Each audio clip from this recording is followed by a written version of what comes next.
I want everyone to take a moment to close their eyes, take a deep breath, and pause to think of the answer to one simple question. What is your purpose? Not so simple, is it?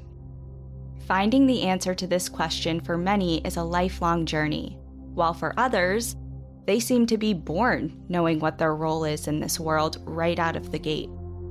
Some of us never find it at all, but I would argue that the vast majority of us spend years digging deep to find it, that true meaning behind what we do and why we do it, while a select few, the lucky few, stumble into it and strike gold. The beautiful thing about purpose is it looks different for everyone. Creating art, providing for a family, giving back to the community, empowering others, living a life that stays true to yourself. The list goes on and on. Many of us find purpose and soul fulfillment in acts that benefit others, and others includes animals. Giving a voice to the voiceless, speaking up and standing for those who cannot do so for themselves.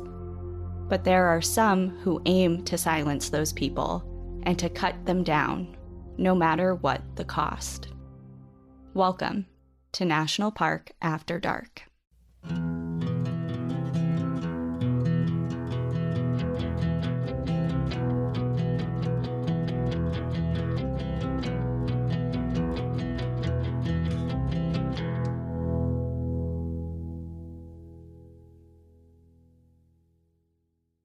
Hi, everybody. Welcome back to National Park After Dark. Welcome back. It's been a minute. Cassie's been here, there, and everywhere, traveling the country. I know it doesn't seem that way because last week was Trail Tales, but I just did I just helped my cousin move from Texas to New Hampshire, and we drove the whole way. So I did a little mini cross-country trip. Just a quick few days. You powered through that. We did, and I wish that I could say I did a national park trip because I drove by, let me tell you, I drove right by Hot Springs National Park, Mammoth Caves National Park, Cuyahoga National Park. Was your hand just like on the glass, like your my face? I was just like crying on. It was raining and rain was coming down. Rain coming down. Well, I'm sorry you didn't get to visit any of those. That sucks. Anytime that you're so close yet so far, it's terrible. I drove by the Mammoth Cave exit, and it was like Mammoth Cave right off this exit. I'm like going by, and I can see where they're digging some of the cave, and I was just like, a single tear rolls down your cheek. So close. Old Avril Lavigne is playing in the background. There's no need for that detail. I don't understand. You're just she's a Nickelback Avril Lavigne person, and it gets under my skin so bad. Everyone hates me now. Everyone's like, you like Nickelback? Yes, I like Nickelback. Well, okay. Oh, fun side story really quick. One time, Cassie bullied me into trying to get the whole veterinary office to go against me and like wanting to go to a Nickelback concert one time in New Hampshire. Like really bullied me. And I'm like, I'm not fucking going to Nickelback, okay? And it didn't work. I don't think anyone went. She didn't go. None of us went. Yeah. Yeah, well, it's very sad. But Nickelback played in New Hampshire once, and we missed it. I don't think anyone's upset over that. But okay, anyway, we're getting sidetracked because we're not anywhere in the States today, and we're going somewhere that's on your bucket list, which I know doesn't really narrow it down much. I was going to say, and that is where? And that's what? So we're going to be going to the continent of Africa, which we've been to before in some of our episodes, but we're going to a completely new country, and we are going to Rwanda. So are you ready? I'm so ready. So we're going to Volcanoes National Park in Rwanda. Okay, I know nothing about this national park. And also, because I titled it Volcanoes National Park, and I know that we've done Volcanoes National Park in Hawaii. Right. So totally different one. This one is located in northwestern Rwanda. The area was first protected in 1925 and was actually the first national park in all of Africa. And it is named after its most prominent geological features, being the volcanoes. The park encompasses 160 square kilometers, or about 62 square miles, and 5 of the 8 dormant volcanoes in the Virunga mountain range. The tallest in the park being 4,507 meters, which is over 14,700 feet. So these are tall mountains. I'm pretty sure we've talked about Virunga before. I think I maybe recommended also the Netflix documentary by the same name. I mean, this is like way back, episode 9, I think, 8 or 9. Yeah, that was the one where you did the women in Yes. Virunga National Park. Yep. So we've talked a little bit about it, but this park actually borders Virunga National Park as well as Maninga Gorilla National Park. So this park has others surrounding it, which is really cool. The whole continent of Africa is cool because I feel like there's so much protected land there. There's so many national parks there. And I know. huge. I wonder how many national parks Africa has. That would be interesting. Are you Googling it? Yeah, I'm Googling it. Can I guess before you tell me the answer? Yes. Okay. 238. Close. Very close. Really? Yeah, there are over 225 national parks and popular game reserves on the African continent. That's close. That's really close. Oh, but then another thing says Africa has a total of 268 national parks. And I said 238. Yeah. Wow. Okay. You're very close. It's either 225 or 268. I can't tell from my very quick Google search. But... Okay. So there's a lot. There's a lot. Yeah. So this park contains the volcanoes, montane forest, bamboo and evergreen forests, swamps, and grasslands. It's rich in biodiversity and is home to thousands of species of plants, animals, and insects, many of which are endemic to the region. And we've talked about endemic species before. It means that they are found nowhere else other than in that place. Forest elephants, buffalo, double-colored sunbirds, spotted hyenas, bush pigs, and golden monkeys can all be found here. And with all of its beauty and variety of flora and fauna, this park is famous for one animal in particular, one that has become almost its poster child, and that is the mountain gorilla. As of 2019, the global wild population of mountain gorillas was just over 1,000, and they are currently listed as endangered on the IUCN Red List. And Volcanoes National Park is home to nearly 50% of that entire number. So this park is vital to the mountain gorilla species as a whole, or subspecies, I should say. So while visitors to the park participate in activities like caving, touring the lakes, taking cultural tours, mountain biking, and hiking the volcanoes, by far the most sought after activity is gorilla trekking. Thousands of people every single year come to the park for this reason alone. The most popular times for this activity is during the drier months, which is about mid-December to February or June through September. And if you're interested in going, you have to purchase a permit and take a guided hike. You can't just walk in and do it yourself. Makes sense. And the price and details of the treks vary depending on which national park and or organization you're going to go through, because like I said, there are several national parks like really clustered closely together. But in this particular national park, the permit costs about $1,500 US dollars, and it allows you an hour of observation once the troop or group of mountain gorillas is located, which of course can take hours depending on how close or far they are away. And during this hour, you can observe and photograph from a distance, of course, the gorillas grooming and playing and lounging and interacting and just doing their thing. That sounds like it would be such an experience. A dream come true for a lot of people. Yeah. Can we do that? Do you want to spend $1,500 and however much it takes to get there and all that? Yes. Because yes, sure. Yes, I do. The park pulls in millions of dollars every single year through park entry fees and these gorilla trekking fees, which in turn supports conservation efforts and the local communities. The park's success has created hundreds of jobs for locals, and every year thousands of people have the chance to view one of the world's largest living primates. Gorilla treks are Volcanoes National Park's most popular activity, as this species is the most sought after in the park. But the opportunity to catch a glimpse of the mountain gorilla in their natural habitat is largely thanks to someone who dedicated their life to the gorilla's plight. In fact, if it wasn't for this person's fierce protection, public outcries, and commitment to advocacy, there may not be wild mountain gorillas to see at all. Today, we will be talking about the extraordinary life and tragic death of one of the world's most renowned primatologists. Today, we are going to be telling the story of Dian Fossey. I'm very excited for this.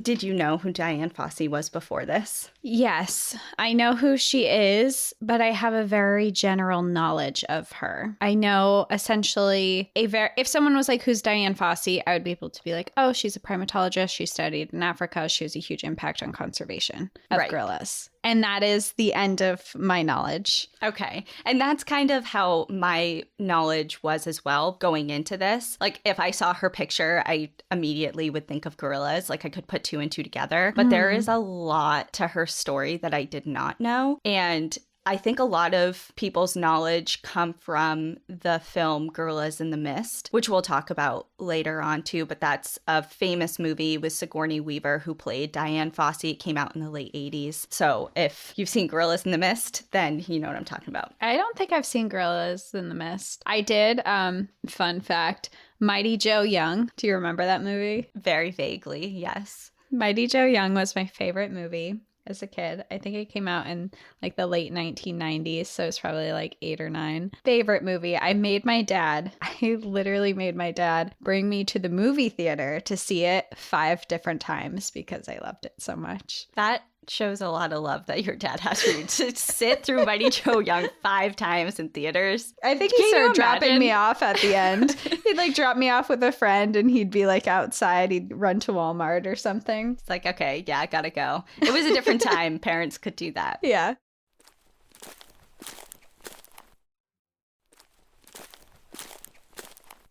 Okay, so Dian Fossey was born on January 16th, 1932 in San Francisco, California. She was an only child and her parents divorced when she was small. Her mother remarried when she was still fairly young, and it seems as if she had a pretty strained relationship with her stepfather and later her mother as well. She was largely estranged from her family later in life, but she did excel in academics in high school and was an accomplished equestrian. After high school, she enrolled in junior college where she began studying business, but during a summer break at the age of 19, Dian changed her mind. She had spent the break working on a ranch in Montana and switched her major to pre-vet at the University of California, Davis. Her heart was with the animals, but found some of the chemistry and physics prereq courses for veterinary medicine kind of challenging, and ultimately switched her major 2 years into that program to study occupational therapy instead. And I can just so resonate with this. I mean, it's not the same thing, but when I was in college, I graduated with my biology and environmental science degree, and there were 2 classes that differentiated me getting a BA versus a BS, and they were like organic chem 1 and 2 versus just like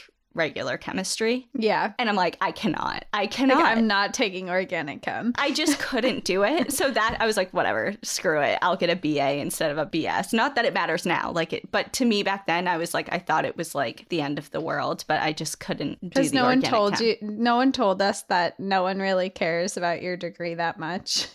Yeah. At that time, it was like, yeah, the biggest deal not that in the they world. don't care, but BA versus BS. It was the same thing where everyone's like, every employer you ever have will look at your transcripts. Right. Like, I don't think that's ever happened to me one time. No. I guess it's probably different if you're going to Harvard or Yale and you're at like those Ivy League schools. Or I guess we didn't go to school to be doctors or anything too, but I was always told everyone's going to look at your transcript, blah, blah, blah. But it was always a joke at my college. It was like, D's get degrees. I don't. Well, and here's the thing. They do.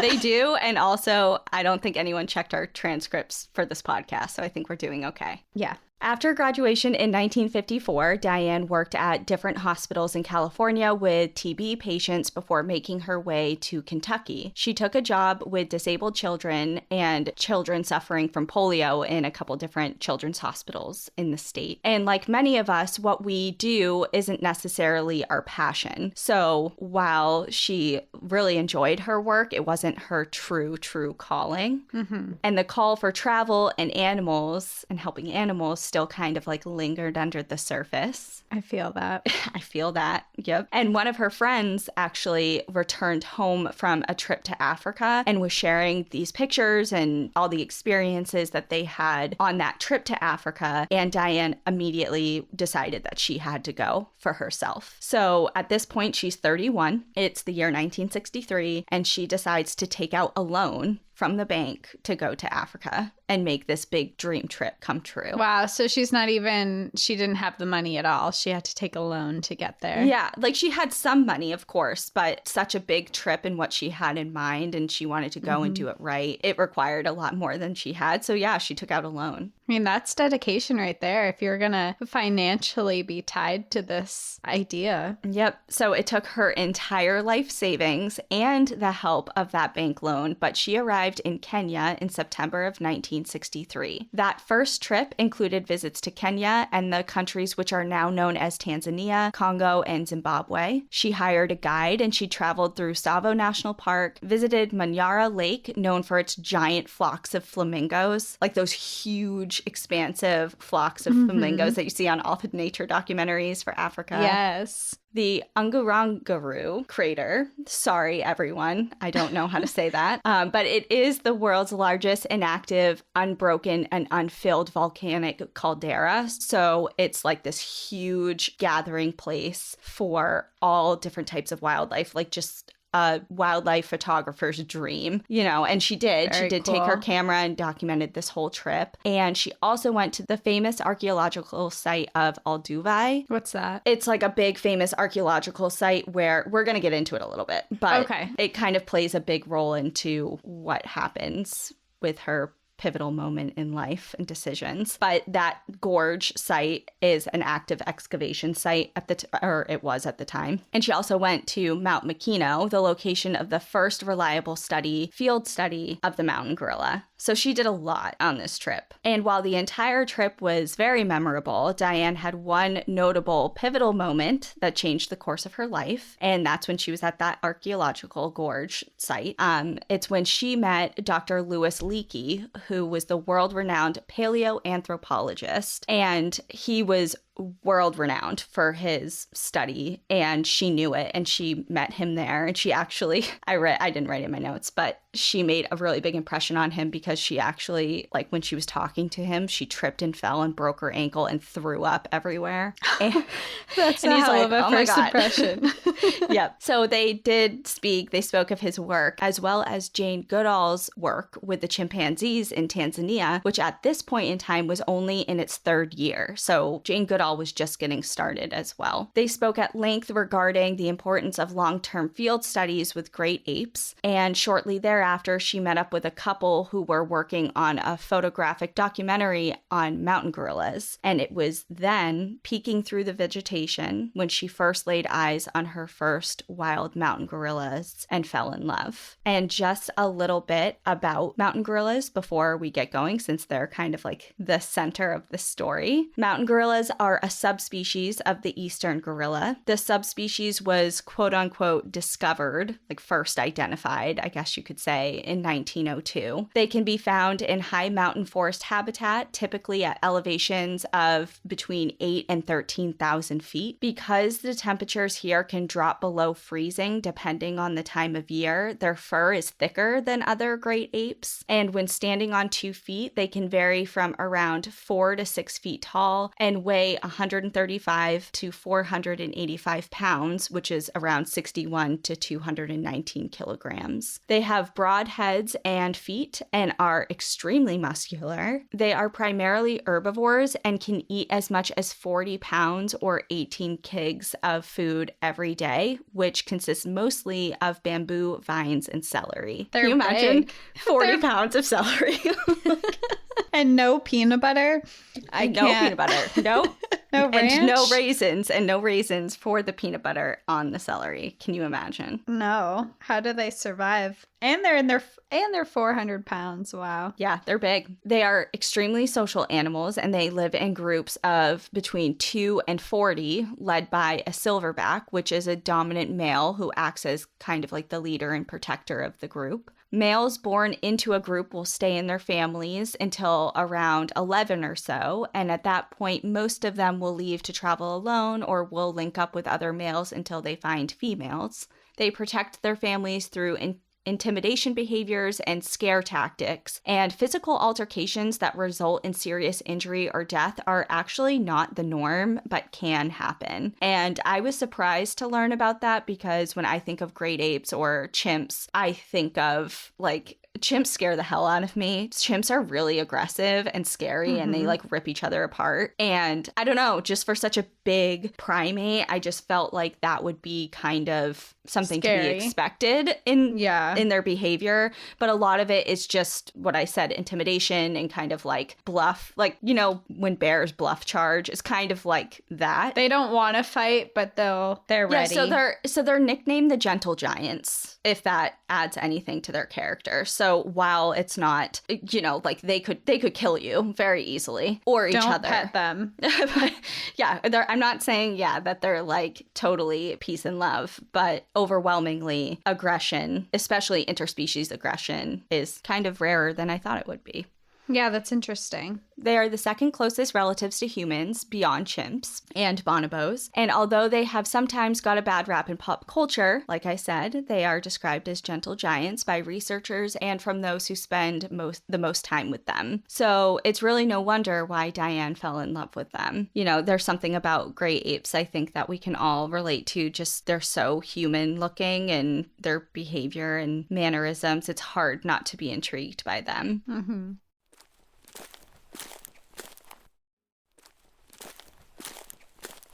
After nearly 2 months in Africa, Dian returned back to Kentucky, where she continued her work at the Children's Hospital, but she also began another type of work. She started to publish articles and photos from her trip to Africa, and 3 years later, she jumped on the opportunity to reconnect with Dr. Leakey when he was in Kentucky giving a lecture circuit. She showed him her published articles, and he told her of his upcoming plans for a long-term field project to study the mountain gorillas. It was still in the funding stages, but Dian was eager to join. She used that time, roughly 8 months or so while they were gathering funds, to finish paying off her first trip, teaching herself Swahili and studying up on mountain gorilla behavior. So she's just spent the last 3.5 years or so paying off her first trip, and now she's ready to get going again. In December of 1966, she said goodbye to her life in Kentucky and once again headed off for Africa. She set off for the Congo, but first made a pit stop in Gombe Stream National Park to meet Jane Goodall and to observe her methods of observation and research with the chimps. So cool. I know. The queen herself. It's like, hold on, I'm just gonna go like chill with Jane. I'm just gonna go hang out with Jane Goodall. Yeah, I know. A dream come true. So she took all that knowledge that she learned from Jane and obviously her own research from home with her to the slopes of Mount Makino, where she began her study of the mountain gorilla. Alan Root, the man in the couple that she met originally in Africa, that couple that was doing the photo documentary that first took her to see the mountain gorillas, he was there and helped Dian obtain all the necessary permits for her to set up her camp and helped her recruit a couple of locals who would stay and work with her. Alan gave her a crash course, essentially, in gorilla tracking and then left her to it. Her camp was very rustic. It had a single tent that served as her bedroom, office, and bathroom. Potatoes were the main staple food, and she would only make the hike down the mountain and then the 2-hour drive to the nearest village once a month to resupply. She tracked and was successful on her own in the beginning, but soon began working with an experienced local local gorilla tracker who improved her success tenfold. And with his help, after over 11,000 hours of observation, Dian eventually identified and studied 3 different groups of gorillas. She would observe them from a distance and then would mimic activities like eating, scratching, and different vocalizations. She kept a daily detailed record of all of their behaviors, their day-to-day routines, and her encounters with them. And eventually, after all of these hours, she could easily identify them as individuals within these groups. At first, the biggest challenge was getting the gorillas to trust her presence, because up until this point, they had very limited exposure or interactions with people aside from poachers and cattle herders who used the park for grazing their livestock. And up until this point, Dian worked in the Congo, but after she was captured by rebel Congolese soldiers and held prisoner for a period of time before her escape, she moved and continued her work into the Rwandan side of the Virunga Mountains and into the heart of Volcanoes National Park. Hold on. You just said that so casually. Because, You're like, yeah, before she was kidnapped by rebels and then escaped, she went on and studied gorillas. Like, what? Yeah, she continued her work just on the other side of the mountain range. Yeah, so I didn't want to get too into it because that's like a whole other story on its own. But yeah, she was captured by the Congolese rebel soldiers and she was being held as prisoner. And she actually somehow convinced them to drive her to another location, like under this false guise of she needed to do something with her car, or like something needed to be done. So they brought her to this location. And she ended up kind of duping them and getting them arrested because she brought them to a place she knew that she could essentially turn them in. So she basically tricked them. She said she had car trouble? No, I don't. It was something with her car. I don't know. Don't quote me because I was like, okay, this is a whole nother rabbit hole. But yeah, she essentially tricked them and escaped. Wow. Yeah, she's ballsy. Ballsy is a word to describe Dian Fossey, and for that reason and many, many more that we'll get into. So now, long story short, she is in Volcanoes National Park, and that is where, from this point on, her work will remain. Okay. So with the help of some locals who would end up being her closest friends and biggest supporters, on September 24th of 1967, she pitched her first tents in the alpine meadow of Karisimbi. She dubbed the camp the Karisoke Research Center and later wrote of it, quote, "Little did I know then that by setting up 2 small tents in the wilderness of the Virungas, I had launched the beginning of what was to become an internationally renowned research station, eventually to be utilized by students and scientists from many countries." Through the next year, she hired a team of Rwandans to help run her camp. She overcame the hurdles of language barriers with both humans and the gorillas. She worked hard to habituate the gorillas to her presence and to slowly gain the trust of their shy and avoidant nature. She would lay down and chew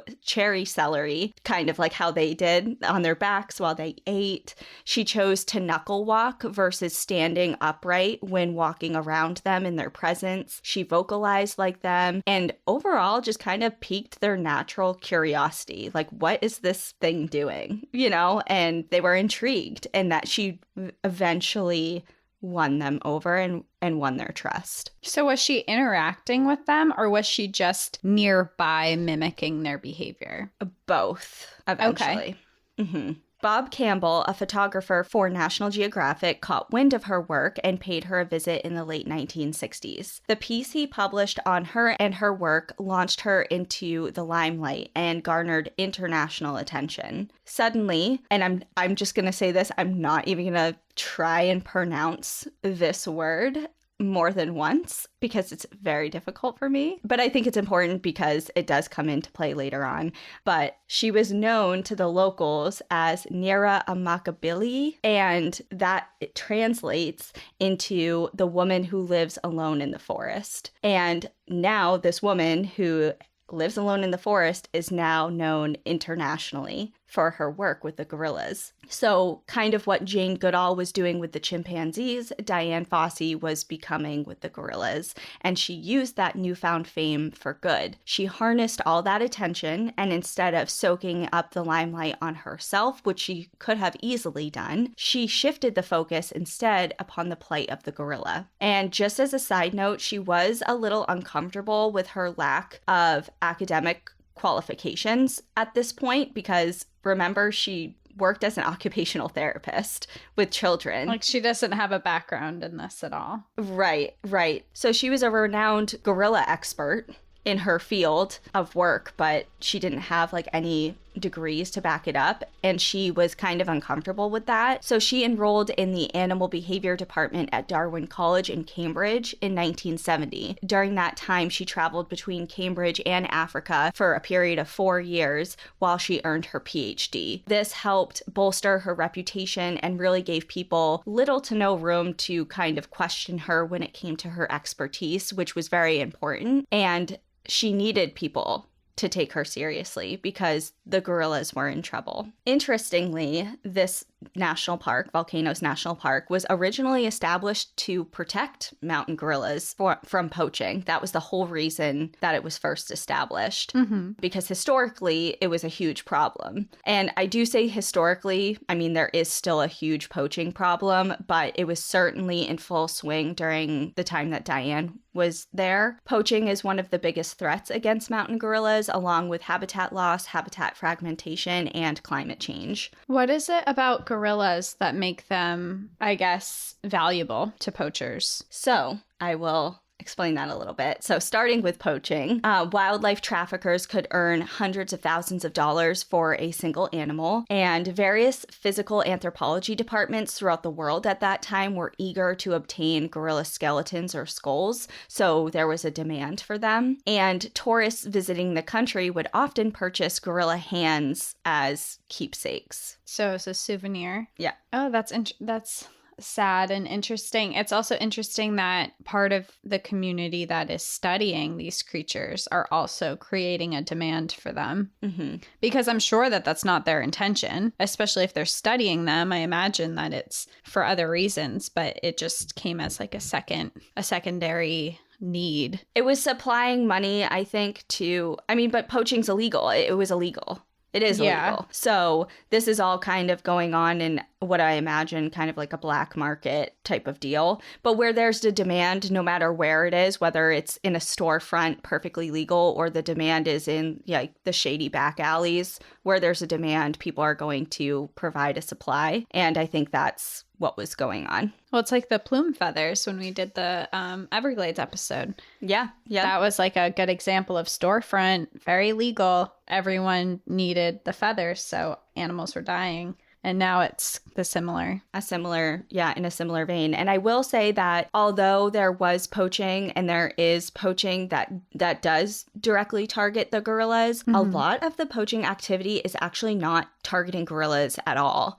Some of Rwanda's indigenous groups have practiced a hunter-gatherer lifestyle forever, and only relatively recently did some of their practices become illegal, such as setting snares. And the snares are intended for other animals such as antelope, but as with all snares, other animals are often caught as bycatch. So when gorillas would get a foot or a hand stuck in one as an adult, because they're huge, a small snare might not kill them right away, but oftentimes what would happen is they would get like a hand or foot stuck in there, and then they would struggle to get out, and it would cause like a deep, deep gash and wound that oftentimes would get infected or cause like an amputation, a partial amputation. And if that infection obviously got serious enough, it could later lead to death. And some of the smaller gorillas, younger ones, babies, if they got caught, they could end up dying from the snare itself. So snares are a huge problem, and poaching is a huge problem within the park.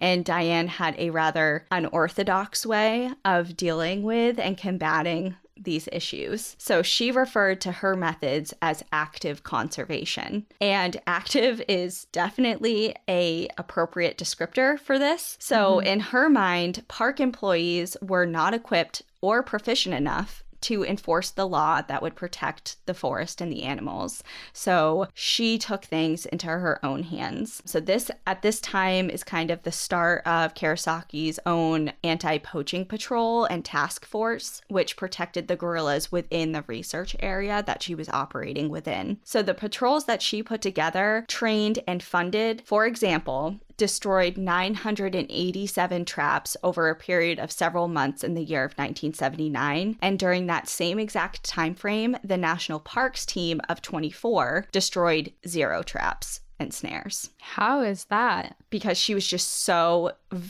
she was so honed in on this. Like, this is like her life's purpose. Like, she's like, these snares are endangering an already fragile population of mountain gorillas, and like, this is our number one priority. And she trained and funded, and she basically created her own militia to go out and do this and patrol. And she got to him before anyone else could, obviously, because the National Park didn't get any of them. She's just out there getting every single one. So she viewed all of these tactics as necessary. And although they may have been extreme, she felt that as though the circumstances were dire and warranted this exact reaction. Because along with destroying traps, this team, like this anti-poaching team, also warded off poachers. They took continuous census counts of the animals and lobbied for the expansion of their habitat. So they did a lot of things.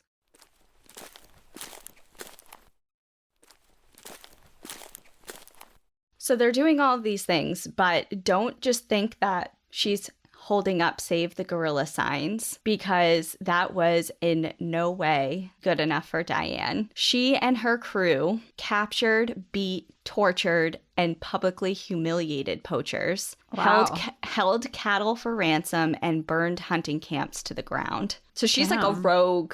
She's a warrior. She's a warrior. She's a warrior. She's not just an advocate. She's in the war zone here. She's doing active conservation. That was her thing. Yeah. So although she did work with the national park, it wasn't always a great relationship, because remember, she's operating out of the national park and taking a lot of things into her own hands, which didn't always go over so well. I can imagine. And she accused the national park, actually several times, different national park employees, that they were actually aiding poachers by helping them locate and capture infant gorillas to be sold off to zoos. And she often challenged the Rwandan government to uphold and enforce stricter poaching laws. So in short, while her methods were very effective, she pissed a lot of people off in the process of all this. I can imagine, especially if she's going after these big poachers who probably have big connections with dangerous people.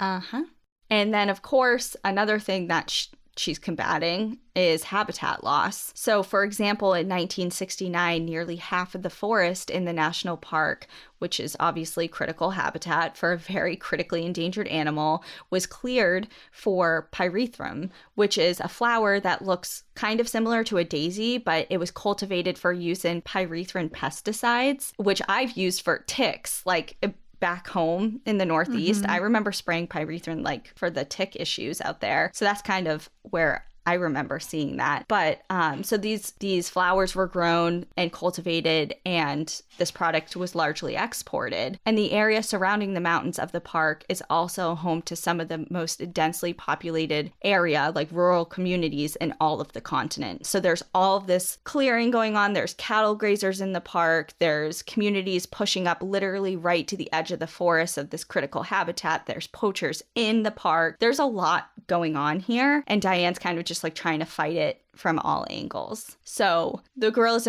are in trouble, and she's doing the best that she can with what she has to combat these issues. And like I said, she had documented many different individuals from a lot of different groups of gorillas, but she had one favorite gorilla, and his name was Digit. And Digit was about 4 or 5 years old when Dian first encountered him years prior, so in 1967. He was a member of Group 4. They nicknamed his family group Group 4, and he was given his name due to a damaged finger on his right hand. And at the time, he had no playmates in his age range in his group, and he was kind of like a loner. So maybe this is why he was initially drawn to Dian. whatever the reason, the feeling was definitely mutual. And they had a relationship that spanned over 10 years. They were really, I hate to say this, but they were really close friends. And she studied him and got to know him. And he was very comfortable with her for almost a decade. They had a really close kinship. He was very curious and playful and proved to be trusting of her even well into his adulthood, which sometimes is rare. You know, as infants, they're curious and, you know, whatever. And as they get to be adults, they kind of shy away, but not Digit. So Digit was actually also part of a famous National Geographic photo shoot. So this made him kind of like the unofficial representative and somewhat poster child for the park's gorilla population. His face was all over things like posters, pamphlets, billboards, anything to do with the park or mountain gorillas in general. When you saw a picture during this time of a mountain gorilla, a lot of the times it was of Digit. I've seen pictures of him and videos of him before. Yeah.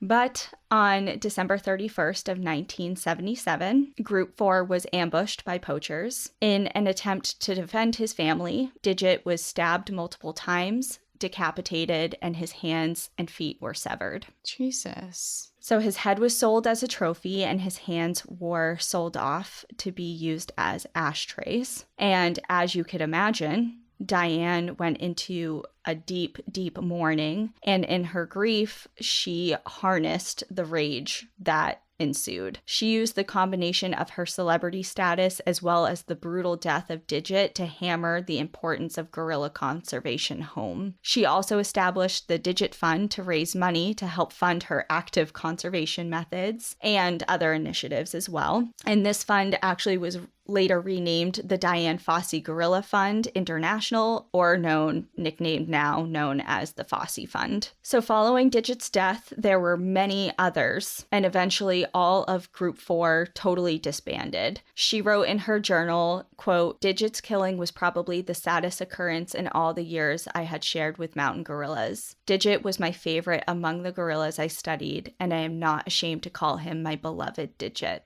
So Diane's public outcries about these deaths and the issues surrounding gorilla conservation was successful monetarily. It turns out that gorillas make really good fundraising animals, and most of the money coming in began being channeled through the African Wildlife Foundation as kind of a way to process a big portion of these donations and funnel into different initiatives. And the foundation wanted to set up gorilla tourism as a way of providing the country with income. They wanted to train and increase the number of park guides and to educate the public about the value of gorillas and their habitat. So they kind of wanted to do a three-pronged approach to use all of this money. However, Diane wanted to use the money in her own way. She wanted to use it all for her active conservation methods. She wasn't interested in having more people there. She just wanted to help the gorillas. In the way that she thought they would benefit most. Yeah, she didn't want tourism and guides and all that. She just wanted to be like, everyone out, leave them alone kind of thing. And in her mind, she's like, okay, well, I'm the reason that all of this is even happening. Like I should be able to use the money where I see it best fit. So this caused a lot of tension and big blow-ups between Diane and the foundation. And especially they came to blows when it came to gorilla tourism. She was strongly opposed to it and even thought of tourists as idle rubberneckers. And she made her stance known verbally, of course, and in Diane fashion, in action as well, as she did most things. So in 1980, she once actually fired a couple of shots right over the heads of a group of tourists that were coming up to Karisoke totally uninvited. So she's like, Who are you? Who are you? Get out. Yeah. So she also had verbal altercations with the Rwanda agency that controls foreign visitors into the national parks, especially when she allowed David Attenborough up to the research center to film a sequence for his Life on Earth series. So this agency gave his crew a really hard time while they were finished and kind of coming out of the park about not having the proper permits and documentations and things like that. And Diane was pissed because she felt like she could control who could come and go to her mountain. So there's a lot of there's a lot of tension here. So she's doing a lot of work there, but she's also doesn't want to invite anyone else to help or be a part of it.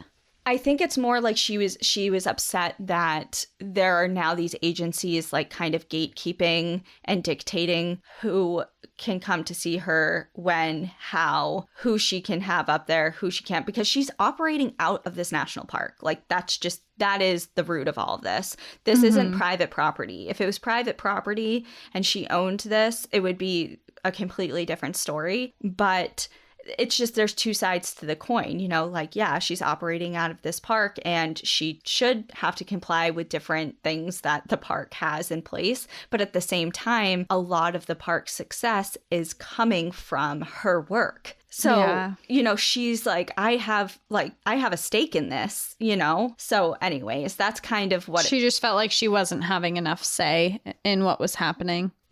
Exactly.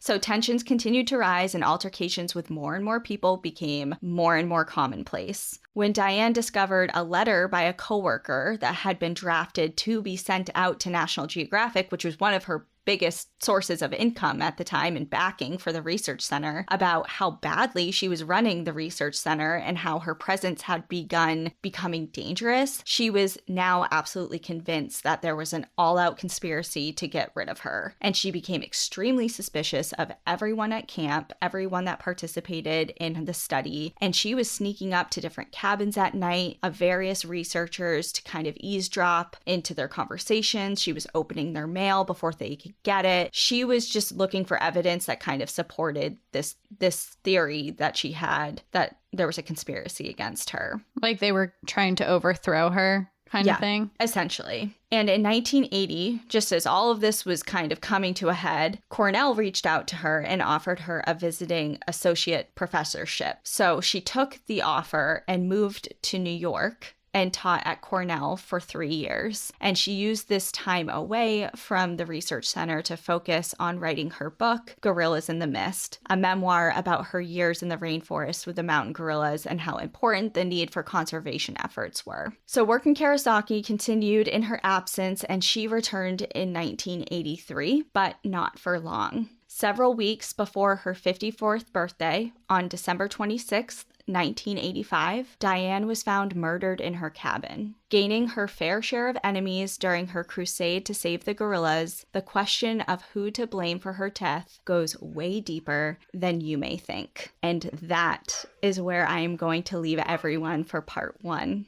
of Dian Fossey's story. No. Oh my, that is a cliffhanger to leave us on. She was found murdered? I can't even ask you questions. Can I ask you questions? How was she murdered? I mean, you can ask me questions, but without getting too far into it, because that's what part 2 is for. She was found murdered in her cabin. Someone had killed her with a machete. It was very brutal. Yeah. Wow. Holy shit.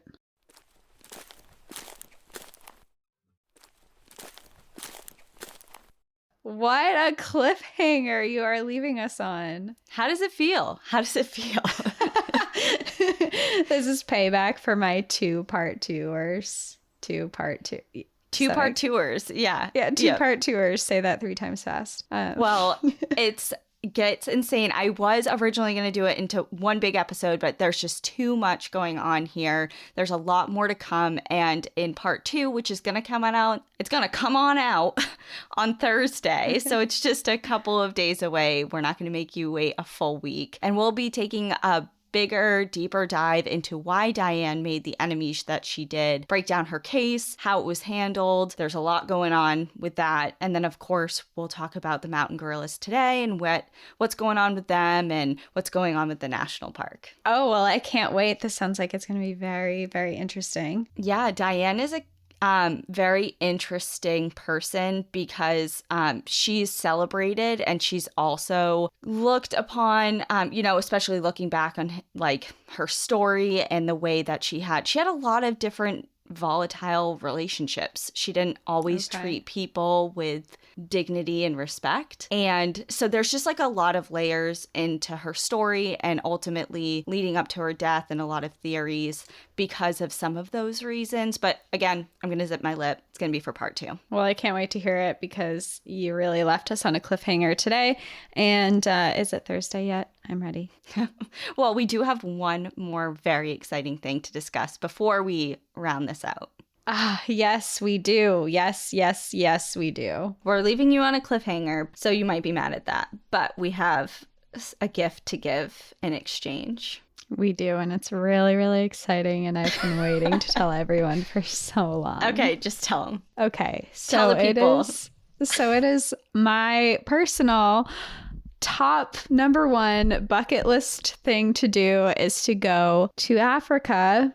Specifically, I would love to go to South Africa and some other places. So Danielle and I are launching 2 more trips that are going to be happening in October of 2023. And we are going to South Africa and we're taking everyone to Madagascar as well. I can't believe it. I got goosebumps. I have goosebumps. I'm smiling ear to ear. Like when we found out that we had the opportunity to create a trip and to bring you guys along with us to locations that are just dream. I feel like we say this all for every trip because they are all dream bucket list destinations. Mm-hmm. But certainly these 2 in particular have been like just a dream come true for us. And we can't wait to share them with you. So like Cassie said, the trips aren't going to be until the end of 2023 in October and November of 2023. But they will go on sale on August 11th at noon Eastern Standard Time and 9 a.m. Pacific Standard Time. Just so exciting. We have this super exciting itinerary that's planned for both of them. And part of why we've been planning these trips that are so far away and so crazy is because these are trips that are so hard to book on your own. You know, I would never be able. I mean, I don't want to say I would never be able to, but it's definitely a limiting factor when it comes to planning my own trips. It's intimidating. Yeah, it is. It's intimidating to figure out, how am I going to get there? Where am I going to go? What am I going to do? Is it safe? You know, it's just like, especially when you're going to different countries, there's just so many questions. So part of why we've been putting together these itineraries in all these different countries is because we want to make it accessible to people and make it something that's exciting. So for South Africa, we have some pretty crazy stuff that we're doing. I mean, we're going to be kayaking. We're going to be doing safaris. We're going to see the big 5. We're going to be going to a national park. I mean, South Africa is going to be so amazing. I'm really, really excited. Well, so paddling with the penguins. Obviously, the 2 different safari drives. There's going to be a couple hikes involved, a wine tasting because balance. Wine. Balance. Snorkeling. We're going to be going to Cape Town. And of course, the detailed itineraries we will link so you can get a good breakdown of them. These are just a couple of highlights. I mean, the whole thing is a highlight, but these are just some exciting things. Yeah, so that's South Africa. And for Madagascar, we were like, we're already there. We might as well go to Madagascar too. Like, we're already in that part of the world. So Madagascar is so different and so exciting. Wildly different. And the biggest thing with Madagascar is the opportunity to see wild lemurs. So we're going to be visiting a national park in Madagascar as well. We're going to be visiting a lot of different local communities and learning about the culture there. We're going to take guided tours. It's just going to be so amazing and just a completely different part of the world that I certainly never thought I would have the opportunity to see. Mm-hmm. And we are so happy that we can extend the opportunity to you as well. So we're going to put it on our link tree, right? Cassie. Yeah, it'll be on our link in our Instagram. We'll have the itinerary links there. We're also going to send out an email to everyone subscribed to our email list. We'll send out an email there. We've already launched this trip on our social media to give people a little bit of a heads up before it does go on sale. So you can Go to the trip link. You can add your email if you want an email notification as soon as it goes live. These trips do tend to sell out really fast. So our advice is if you are super interested in these, because they're so exciting, would be to just go onto the trip link page around 12 p.m. Eastern Standard Time, 9 a.m. Pacific Standard Time, and just be ready to book it. And check out the itinerary, because make sure that this is doable for your capabilities for hiking and things like that. I think for these 2 tours, they're pretty minimal in hiking. I think that Especially it's more in of South like Africa. walking. Yeah, you can't really hike in places like South Africa, in the places we're going at least. So it's definitely less hiking intensive than some of our other trips that we've done. But still check out the itineraries, make sure that there's something that you're comfortable with. And yeah, we're so excited. This is going to be crazy. Yeah, so we're not going to Rwanda like Dian Fossey, but we're going to Africa, and it's just going to be amazing. So if you want the opportunity to join, go check out the itineraries, and we'll post those as soon as we have them. So by the time that this airs, they should already be up. I think that's where we're going to leave everyone with this story for now, but we'll pick it up in a couple days on Thursday for part 2. And in the meantime, enjoy the view. But watch your back. Okay, bye. Bye.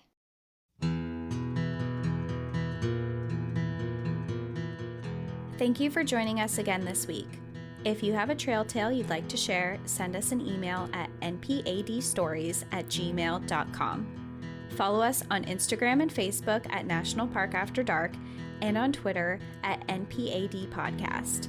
Become an outsider by joining our Patreon, where you'll gain access to monthly bonus stories and exclusive content. And remember, when you support our partners, you're supporting our show. To access our special discount codes along with source information from today's episode, check out the show notes. For information on the show, to shop our merch store, sign up for our newsletter, and more, visit npadpodcast.com.